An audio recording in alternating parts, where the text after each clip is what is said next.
Warning, this true story I'm about to tell you isn't for the faint of heart. If you are weak from the hip waist down, then I advise you to click off this video. And with that said, let me explain. Last night, my wife's boss from her brand new job invited us over for dinner.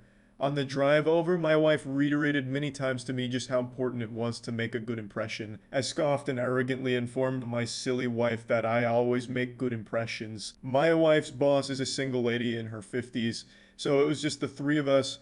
We chit-chatted over drinks and solids and seemed to really be hitting it off. She laughed at my well-timed, perfectly appropriate jokes, and my wife seemed pleased. Soon she brought out the main course, a nice big juicy steak for each of us. As I began to cut into my steak, I was discouraged to discover how undercooked this steak was. Now, I've had my fair share of rare steak. I prefer medium, but I can handle rare. This was several limits on a hot grill short of rare. I probably could resuscitated the cat had I tried. Instead, I sat there fidgeting with my knife and fork, worrying about how I was going to get away with not eating the steak. Claim veganism. No, I'd already feigned great enthusiasm upon seeing the steak. Just then, our hostess excused herself to the kitchen to take care of some dessert preparations. As I looked across the fancy dining room table at the open window of this third-story apartment, a cartoon light bulb appeared over my head. I knew I had to be decisive, realizing that she could return at any moment. I committed. I grabbed the steak with my hand, gently shook off the juice, and executed a perfect throw right through the center of the open window. Here's the big time feel: the window wasn't open.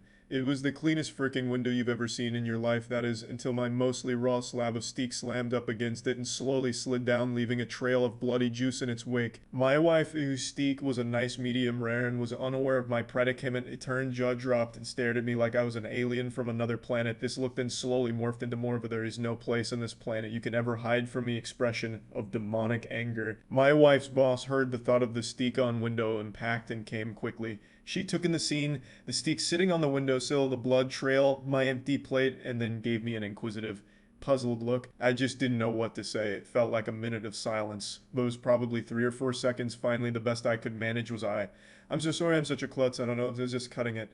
And it slipped to ask my wife, "I really am a klutz, right, honey?"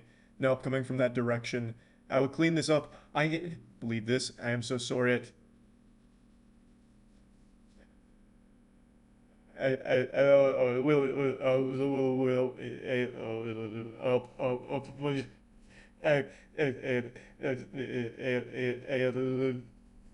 Both women continued to stare at me like I had escaped from the loony bin as I smeared the blood around the window with my cloth napkin, dusted off the steak, and continued to mutter my incoherent explanation. I knew no one was buying the story. I knew what I had to do. I sheepishly returned to my seat and proceeded to eat every bite of that disgusting, cold, chewy, bloody, raw steak. I remained pretty quiet the rest of the evening. My wife's only 2 words to me since the incident are "I'm fine."